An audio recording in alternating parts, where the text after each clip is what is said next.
नमस्ते, मैं Dolly Saraswat Apollo hospital Ahmedabad से आज के लाइव सेशन में आप सभी का स्वागत करती हूँ। आज हम बात करेंगे gastro and intestinal symptoms in कोविड-19 के बारे में और इस चर्चा में आज हमारे साथ मौजूद है doctor Shravan Bora, HOD gastroenterology and liver specialist. नमस्ते सर।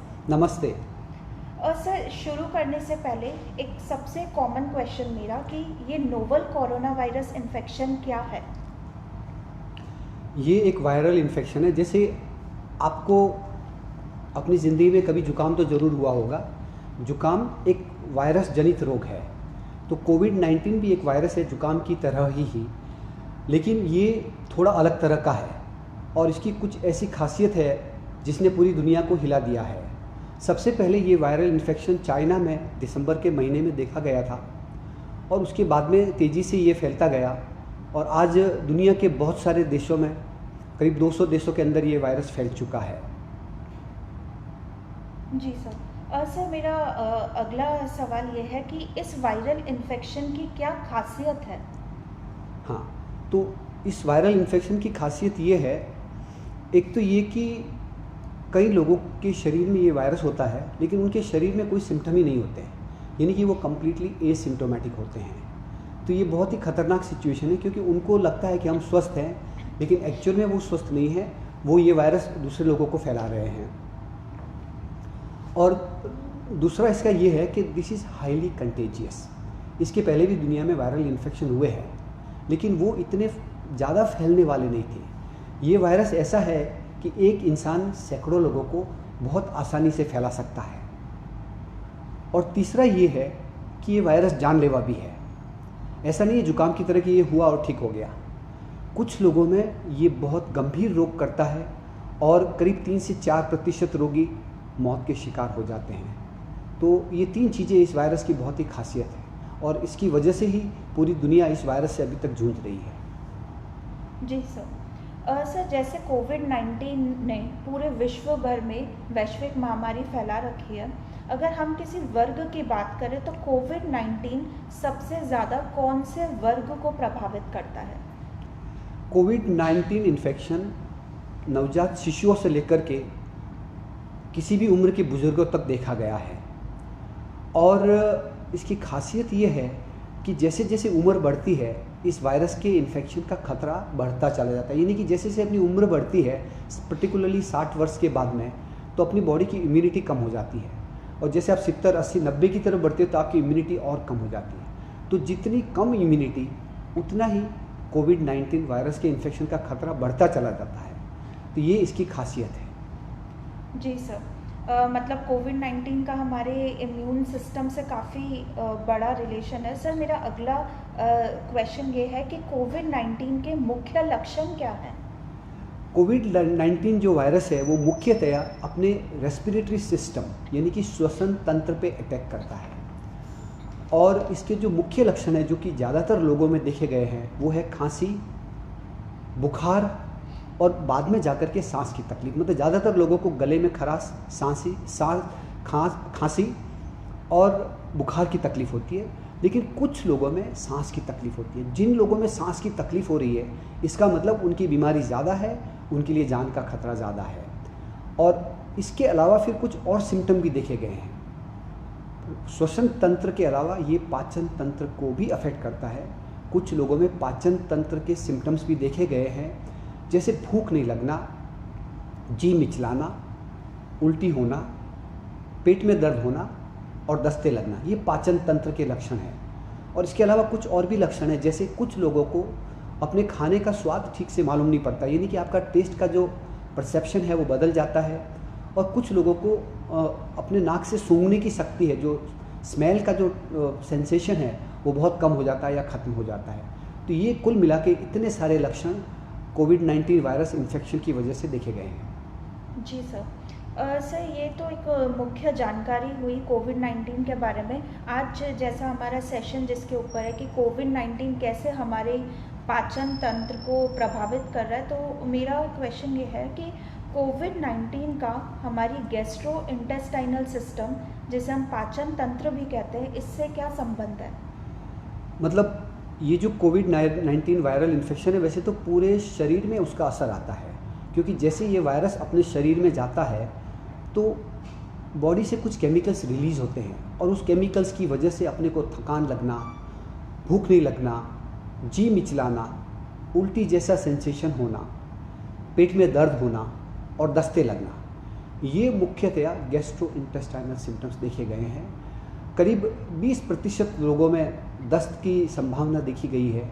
करीब 50 से 60% लोगों में भूख नहीं लगने की संभावना देखी गई है और करीब 5% रोगियों में उल्टी होना, पेट में दर्द होना आदि लक्षण देखे गए हैं। और कुछ लोगों में ये सब लक्षण मिले हुए होते हैं। 10-20% रोगी ऐसे होते हैं जिनको भूख भी नहीं लग रही है, पेट में दर्द भी हो रहा है, उल्टी भी हो रही है और दस्ते भी लग रही है। तो ये सब सिम्टम मिले हुए भी कुछ लोगों में देखे जा सकते हैं। लेकिन हाँ, ये सही है कि कुछ लोगों में प्रिडोमिनेंटली यानी कि मुख्यतः गैस्ट्रोइंटेस्टाइनल सिम्टम्स होते हैं और ये अपने लिए जानना बहुत ज़रूरी है। जी सर।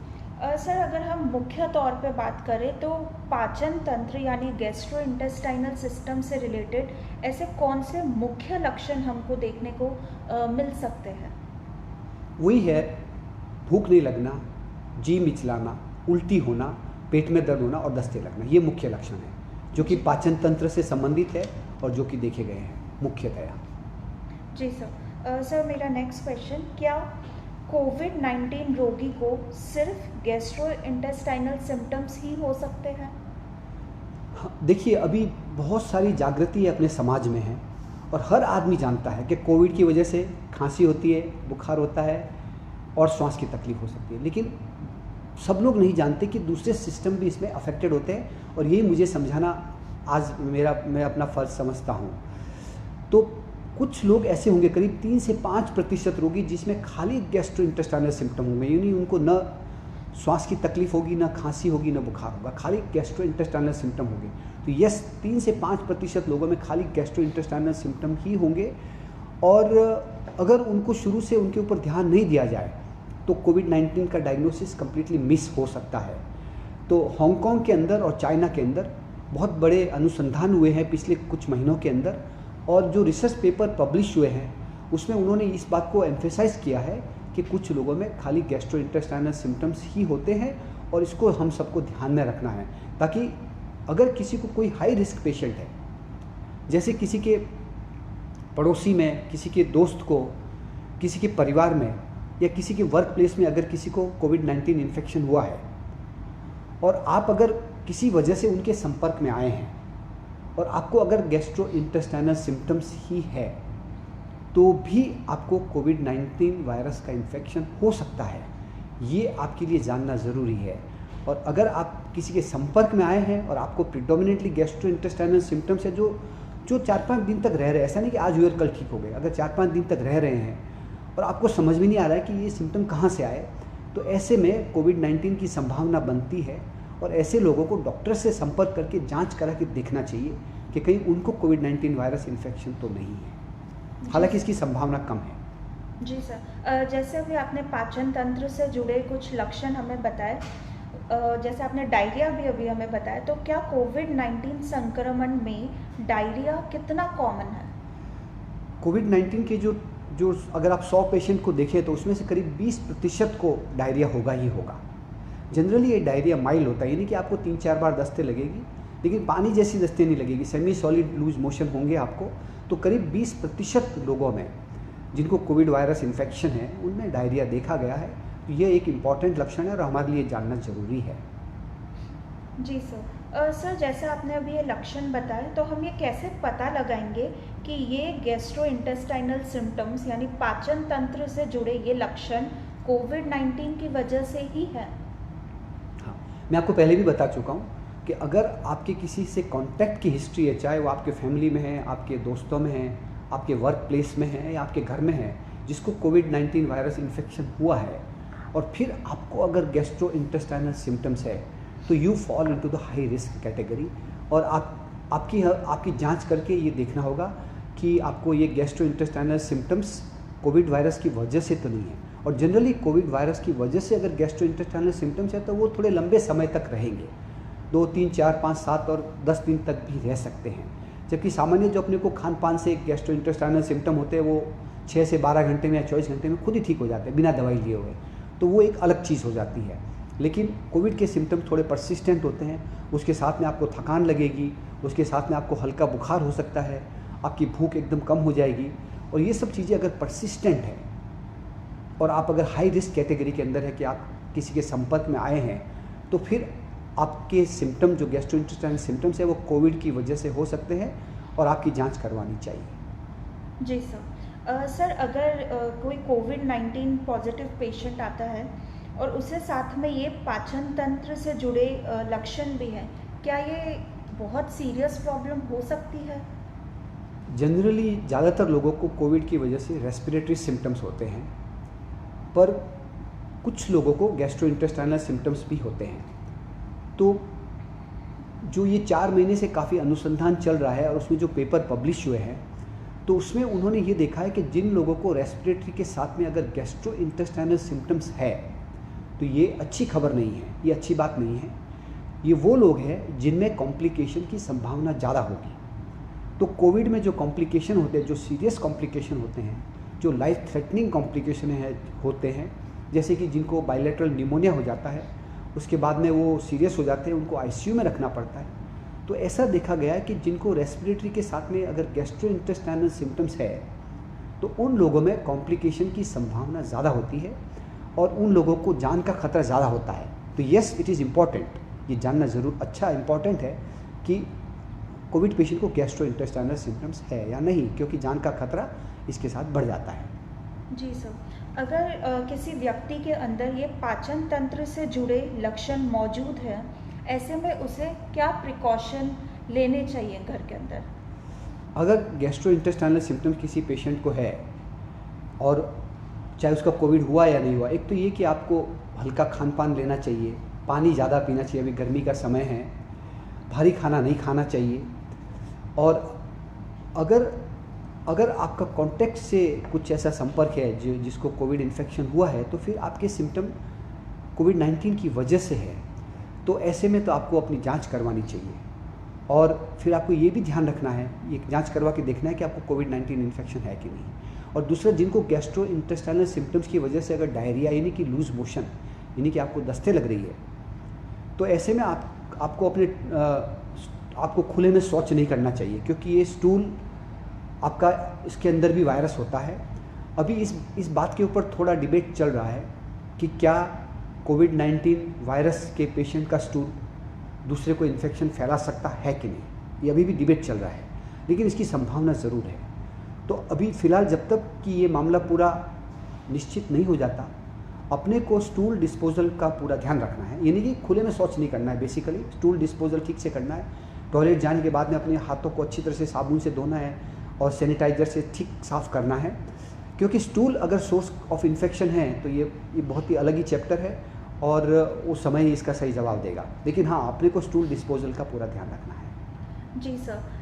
सर जैसे सामान्य तौर पे कोविड-19 हमारे शरीर के लगभग सभी अंगों को प्रभावित कर सकता है, क्या कोविड-19 से लीवर पर कोई फ़र्क पड़ता है? हाँ, जैसा मैंने आपको शुरू में बताया कि कोविड-19 जो वायरल इन्फेक्शन है वो पूरे शरीर को प्रभावित करता है। जिस तरह से बुखार की तरह, अपने को बुखार होता है तो अपन एड़ी से चोटी तक अपने को दर्द होता है, थकान होता है, तकलीफ़ होती है, तो ये वायरस भी पूरे शरीर को प्रभावित करता है। तो जी हाँ, ये लीवर को भी प्रभावित करता है। और कोविड-19 जो पेशेंट्स है हज़ारों में, जो जिनके ब्लड की जांचें हुई, तो उनमें जो लीवर के टेस्ट है SGOT, SGPT, वो बढ़े हुए पाए गए। तो ये एक इस बात का सबूत है कि हाँ, लिवर भी कोविड वायरस इन्फेक्शन में प्रभावित होता है। फिर ये देखा गया है कि जिन लोगों को सीरियस कोविड वायरस इन्फेक्शन है, यानी कि जिन कोविड-19 के मरीज़ों को सीरियस वायरस इन्फेक्शन की वजह से मल्टी ऑर्गन हो गया है, मल्टी ऑर्गन फेलियर हो गया है, तो उसमें लिवर भी अफेक्टेड होता है और उन लोगों में लिवर फेलियर भी देखा गया है। तो यस, कोविड-19 वायरस लिवर को भी प्रभावित करता है और इसमें लिवर की भी खराबी अमूमन देखी गई है। जी सर। सर जैसा आपने बताया कि मल्टी ऑर्गन को भी प्रभावित करता है, कि क्या कोविड-19 वही क्वेश्चन मेरा है कि क्या कोविड-19 मल्टी ऑर्गन फेलियर भी कर सकता है? हाँ, यस, ये एक कोविड-19 वायरस का काफ़ी सीरियस और डराने वाला कॉम्प्लिकेशन है। और जो आप ये मौतों का आंकड़ा रोज़ बढ़ता हुआ देख रहे हैं कि आज इतने लोगों की मौत हो गई है पूरे दुनिया में, इतने बहुत बड़ा मौत के लोगों का आंकड़ा है। तो यस, कोविड-19 वायरल इन्फेक्शन खास करके जो एल्डरली लोग हैं जिनकी उम्र 70 से ज़्यादा है, यानी कि जितनी ज़्यादा उम्र 70, 80, 90, अगर आप 80 से ज़्यादा है तो आपको मल्टी ऑर्गन फेलियर होने की संभावना ज़्यादा है, क्योंकि आपका इम्यून सिस्टम काफ़ी वीक है। तो यस, इन लोगों को मल्टी ऑर्गन फेलियर होता है, जिसमें ब्लड प्रेशर, जब हार्ट अफेक्ट होगा तो बीपी डाउन हो जाएगा, जब किडनी अफेक्ट होगी तो पेशाब बनना बंद हो जाएगा, जब लीवर अफेक्ट होगा तो पीलिया हो जाएगा, लीवर फेलियर हो जाएगा, जब ब्रेन अफेक्ट होगा तो आप बेहोश हो जाएंगे। तो इस तरह से ये जब लंग्स बहुत ज़्यादा अफेक्टेड होंगे तो बायलेटरल न्यूमोनिया होने से आपका ऑक्सीजन सैचुरेशन कम हो जाएगा। तो ये मल्टीपल ऑर्गन सीरियसली अफेक्ट होते हैं, खास करके एल्डरली लोगों में। और जिनमें मल्टी ऑर्गन फेलियर होता है उनको आईसीयू में भर्ती करना पड़ता है, बहुत सारी दवाइयाँ देनी पड़ती हैं, कभी डायलिसिस करना पड़ता है, वेंटिलेटर पे रखना पड़ता है। और इन मल्टी ऑर्गन फेलियर वाले लोगों में मौत का खतरा बढ़ता चला जाता है।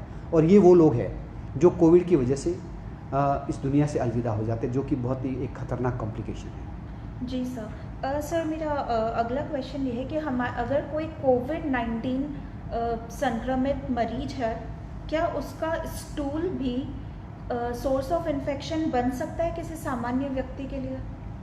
हाँ, अभी मैंने थोड़ी देर पहले बताया कि ये एक थोड़ा सा डिबेटेबल इश्यू है कि क्या स्टूल के अंदर जो वायरस है वो दूसरे को इन्फेक्शन फैला सकते हैं। ये वस्तु अभी संदेह की आड़ में है और अभी पूरी तरह से साबित नहीं हो पाई है, लेकिन करीब 50 से 60% लोगों के स्टूल में कोविड वायरस कल्चर में देखे गए हैं। कोविड वायरस का जो डिटेक्शन हुआ है स्टूल के अंदर, तो 50 to 60% लोगों के स्टूल में कोविड वायरस साबित हो गए हैं। पर ये वायरस क्या दूसरे लोगों को इन्फेक्शन फैला सकता है, ये अभी पूरी तरह से साबित नहीं हुआ है, पर इसकी संभावना ज़रूर है। और इस संभावना को दिमाग में रखते हुए स्टूल का डिस्पोजल प्रॉपरली होना चाहिए, खुले में शौच नहीं करना चाहिए, स्टूल टॉयलेट जाने के बाद में अपने हाथ अच्छी तरह से धो करके सैनिटाइज करना चाहिए, ताकि दूसरे को इन्फेक्शन होने की अगर संभावना है तो वो नगण्य हो जाए। जी सर। सर क्या हमारे पाचन तंत्र से जुड़ी कोई ऐसी बीमारी है जिससे कोविड-19 के संक्रमण का खतरा और बढ़ सकता है? हाँ, जो लोग इम्यूनोसप्रेस्ड है, खास करके जिन लोगों को इन्फ्लेमेटरी बाउल डिजीज़ है, जैसे अल्सरेटिव कोलाइटिस है, क्रोन्स डिजीज़ है, तो इनको हम इन्फ्लेमेटरी बाउल डिजीज़ बोलते हैं। तो जिन लोगों को इन्फ्लेमेटरी बाउल डिजीज़ है, इनमें से ज़्यादातर लोग दवाई ले रहे होते हैं जिसको इम्यूनोसप्रेशन बोलते हैं। यानी कि हम एक ऐसी दवाई देते हैं जैसे कॉर्टिकोस्टेरॉइड है, एज़ाथायोप्रिन है, ये और भी कुछ दवाइयाँ हैं जो हम उन लोगों को इसलिए देते हैं ताकि हम इनके इम्यून सिस्टम को सप्रेस कर सकें और उसकी वजह से जो इन्फ्लेमेटरी बाउल डिजीज़ है उसको हम कंट्रोल में कर सकें। तो जिन लोगों को इन्फ्लेमेटरी बाउल डिजीज़ है और जो लोग इम्यूनोसप्रेसिव दवाइयाँ ले रहे हैं, तो उन लोगों को दूसरे लोगों से कोविड वायरस के संक्रमण की संभावना ज़्यादा है। तो ऐसे लोगों को विशेष ख्याल रखना है और अपने आप को प्रोटेक्ट करना है, क्योंकि अगर उनको कोविड वायरस का इन्फेक्शन हो गया जो कि इम्यूनोसप्रेस्ड है, तो उनका इलाज भी थोड़ा मुश्किल रहेगा। तो यस, इन्फ्लेमेटरी बाउल डिजीज़ के लोगों को अपने आप को बचा के रखना है। जी सर। सर मेरा अगला सवाल यह है कि अगर कोई व्यक्ति है जिसमें कोई लक्षण नहीं देखने को मिले हमें कोविड-19 से जुड़े, फिर भी टेस्ट करने पे कोविड पॉजिटिव पाया गया, तो इसके पीछे का क्या रीज़न है इसके पीछे? हाँ, अभी ये काफ़ी देखा गया है, बड़े पैमाने पे कोविड वायरस की टेस्टिंग हो रही है। और जब कॉन्टैक्ट ट्रेसिंग की गई कि जैसे परिवार में या मोहल्ले में एक इंसान का कोविड पॉजिटिव आया, मोहल्ले के बाकी लोगों की जांच की गई, तो उसमें कई लोगों के टेस्ट पॉजिटिव आए हैं, हालांकि उनको कोई सिम्टम नहीं है। और ये आंकड़ा 50% से ज़्यादा है। कुछ स्थान से ये आंकड़ा करीब 60% तक भी देखा गया है कि 50 to 60% पीपल जिनमें कि कोविड का टेस्ट पॉजिटिव है लेकिन उनको कोई सिम्टम नहीं है। तो ये थोड़ी पेचीदी सिचुएशन है, क्योंकि ये तो ठीक है, उनकी जांच कर ली इसलिए मालूम पड़ा। अगर उनकी जांच नहीं की होती तो वो तो एसिम्प्टोमेटिक है, तो वो समाज में अगर वो अपना आइसोलेशन नहीं रखते हैं और एक जगह से दूसरी जगह तक जाते हैं और वो एसिम्प्टोमेटिक है, तो वो एसिम्प्टोमेटिक होते हुए भी दूसरे लोगों को ये वायरस का इन्फेक्शन फैला सकते हैं। और ये काफ़ी पेचीदी सिचुएशन है, क्योंकि इसमें डॉक्टर भी क्या कर सकते हैं या वैज्ञानिक भी क्या कर सकते हैं, क्योंकि उनको सिम्टम ही नहीं है।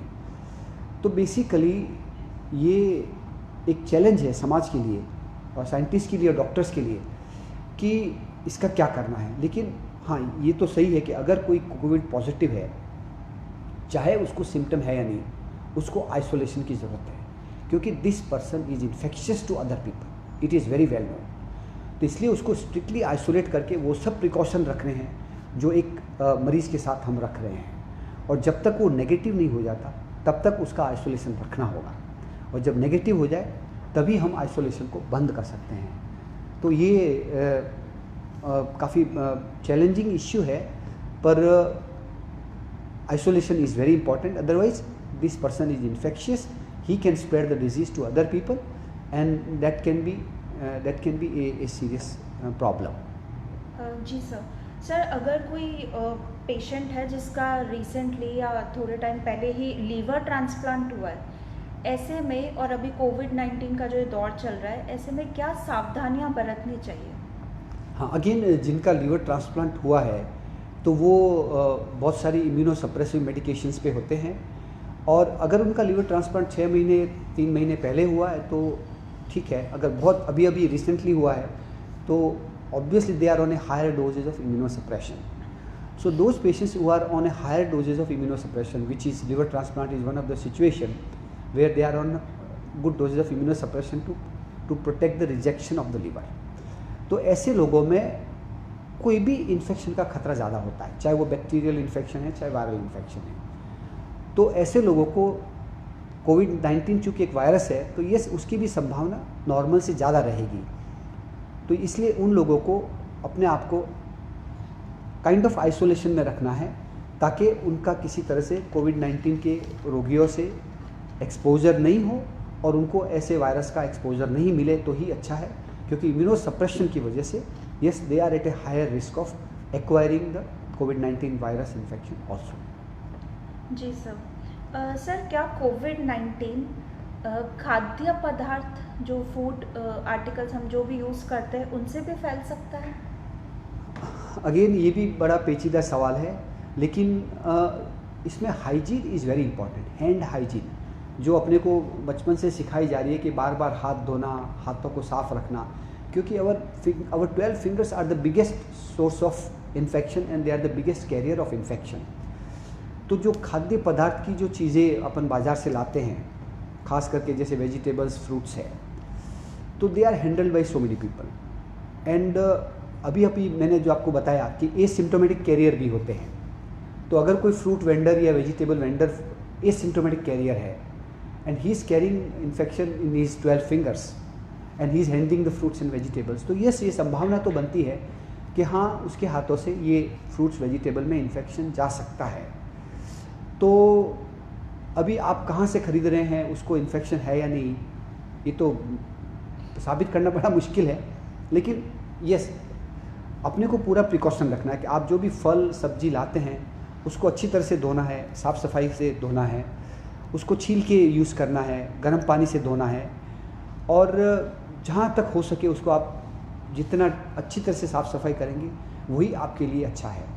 और नहीं तो अगर आप उसको बिना साफ़ सफाई के खा रहे हैं तो आप एक खतरा मोल तो ले रहे हैं, हालांकि इसकी संभावना कम है लेकिन संभावना नगण्य तो नहीं है। जी सर, सर अभी कोविड-19 और जैसा लॉकडाउन भी चल रहा है, ऐसी सिचुएशन में कौन से ऐसे डाइट होगी जो हमारी पाचन क्रिया को सामान्य तौर पे काम कर सकती है, अगर हम डाइट की बात करें तो? कोविड-19 वायरस से बचने के लिए ऐसी कोई रामबाण डाइट तो नहीं है, लेकिन जनरली आपको अपना इम्यून सिस्टम को अच्छा रखना है, तो उसके लिए आपको हाई प्रोटीन डाइट लेनी है, और आप फ्रूट्स वेजिटेबल्स ज़्यादा खाइए। अगर आप अपनी डाइट ठीक से नहीं ले रहे तो आप विटामिन सप्लीमेंट्स ले सकते हैं। आप अपना डेली रूटीन कीजिए जिसमें आप अपने घर में योगा कर सकते हैं, प्राणायाम कर सकते हैं, आप अपने घर में भी हल्की फुल्की एक्सरसाइज कर सकते हैं। तो basically high protein diet, exercise, yoga, meditation, sun exposure, ये सब चीज़ों का मिला जुला असर आपके इम्यून सिस्टम को इम्प्रूव करता है। आप आराम से 7-8 घंटे की नींद लीजिए। तो ये सब चीज़ें अगर आप मिलजुल के करेंगे तो इससे आपका इम्यून सिस्टम अच्छा रहेगा। और ऑब्वियसली आप अच्छी न्यूट्रिशियस खुराक लीजिए, हाई प्रोटीन डाइट लीजिए, विटामिन न्यूट्रिएंट सप्लीमेंट्स का ध्यान रखिए, तो आपको इस वायरस के इन्फेक्शन की संभावना कम होगी। जी सर। सर एक व्यूवर ने हमसे क्वेश्चन पूछा है कि what if someone just showing symptoms such as diarrhoea and dehydration, अगर किसी व्यक्ति में सिर्फ डायरिया और डिहाइड्रेशन है तो अब कैसे पता लगाएं कि भाई कोविड-19 ही है? देखिए, अभी हमारे देश में गर्मी के मौसम में डायरिया, डिहाइड्रेशन का सबसे कॉमन जो कारण है वो तो फूड और वाटर बॉर्न इन्फेक्शन है। तो अगर आपने कहीं ऐसा पानी पिया है जो साफ़ सुथरा नहीं है, आपने कुछ ऐसी चीज़ खा ली है जो साफ़ सुथरी नहीं है, तो आपको गैस्ट्रोएंटेराइटिस हो जाएगी। एंड अपने हिंदुस्तान में आज की तारीख में डायरिया, डिहाइड्रेशन का सबसे कॉमन जो कारण है वो तो गैस्ट्रोएंटेराइटिस है, न कि कोविड वायरस से होने वाला डायरिया। तो फिलहाल गैस्ट्रोएंटेराइटिस और डायरिया, डिहाइड्रेशन का सबसे मुख्य कारण तो अपने को यही मान के चलना है कि खान पान की वजह से, खास करके दूषित जल की वजह से। लेकिन हाँ, अगर आपको कॉन्टैक्ट की हिस्ट्री है, अगर आप किसी के संपर्क में आए हैं, आपकी सोसाइटी में, आपके परिवार में, आपके पड़ोस में, और आपके सिम्टम परसिस्टेंट है, इसके साथ में आपके दूसरे सिम्टम भी है, जैसे आपको हल्का बुखार है, आपको रेस्पिरेटरी सिम्टम भी है, तो then yes you can have diarrhoea because of COVID virus infection which can cause respiratory as well as gastrointestinal symptoms, and then yes you should be screened for COVID virus infection. But otherwise diarrhea of 12 hours 24 hours settling down on its own, the risk of COVID on its own is actually very low, but it is there, it cannot be ruled out. जी sir. Sir जैसे शुरुआत में आपने बताया कि कोविड-19 सभी वर्ग को प्रभावित कर सकता है, भले ही बच्चा हो, जवान हो, बुजुर्ग हो। लास्ट में आपका क्या मैसेज होगा जो सीनियर सिटीज़न है या जो छोटे बच्चे हैं, जो पीडियाट्रिक्स हैं, उनके लिए कि क्या खान पान लें या डेली रोज़मर्रा की ज़िंदगी में उन्हें क्या करना चाहिए जिससे कि ये पाचन तंत्र से जुड़े लक्षण ना हो सके? हाँ, basically it all depends upon the exposure. जब एक्सपोजर होगा तो there is a fight between the exposure and your immune system. If your immune system is good, your immune system will take care of the virus and you may not have symptoms or you may not even get the infection. पर अगर आपका immune system weak है, जो कि उम्र के साथ चलता है, जितनी ज़्यादा उम्र है 80+, 90+ एंड इवन 100+, तो जितनी उम्र ज़्यादा है, इम्यून सिस्टम आपका वीक है, तो आप चाहे कितने प्रिकॉशन लें, आपको इन्फेक्शन होकर रहेगा। इसको रोका नहीं जा सकता, उसको कुछ हद तक कम किया जा सकता है। और सिमिलरली जो नियोनेट्स है, नियोनेट्स यानी कि जो 1 महीने के, 2-3 महीने के, 6 महीने के बच्चे हैं, उनका इम्यून सिस्टम भी वीक होता है और उनको भी इसके होने की संभावना ज़्यादा है। तो बेसिकली अपने आप को आइसोलेट करके एक्सपोजर से बच कर के ही इस वायरस से बचाव किया जा सकता है। इम्यूनिटी को आप कुछ हद तक बढ़ा सकते हैं, लेकिन इतना नहीं बढ़ा सकते कि आपको वायरस इन्फेक्शन हो ही नहीं। जी सर। जैसा आज आपने डॉक्टर श्रवण बोरा सर से सुना कि किस तरीके से कोविड-19 हमारी पाचन तंत्र को प्रभाव करता है और इससे हम क्या प्रिकॉशंस भी ले सकते हैं कि ये लक्षण हमारे अंदर ना आए। पर जैसा अभी हम लोग सब लॉकडाउन के सिचुएशन में हैं, हम घर से बाहर नहीं जा सकते, पर अगर आपको किसी भी बीमारी से जुड़े लक्षण अगर आप में नज़र आते हैं और आप किसी डॉक्टर से कंसल्ट करना चाहते हैं, तो आपको बस करना इतना है, प्ले स्टोर में जाके अपोलो 24/7 ऐप डाउनलोड करना है। वहाँ पे आप अपोलो हॉस्पिटल अहमदाबाद के जितने भी एक्सपर्ट डॉक्टर्स हैं उनसे आप बात कर सकते हैं। साथ में हमारा एक कॉन्टैक्ट नंबर भी है 7698815050। मैं एक बार वापस बताऊंगी, आप लिख सकते हैं 7698815050। आप इस पे भी कॉल कर सकते हैं। साथ में दूसरी सोशल साइट्स जैसे यूट्यूब, लिंक्डइन, फेसबुक, वहाँ पे भी आप सब्सक्राइब शेयर कर सकते हैं। कोशिश करें ज़्यादा से ज़्यादा लोगों के अंदर कोविड-19 की हम पॉजिटिव जानकारी सबको देते रहें। नमस्ते। थैंक यू, नमस्ते।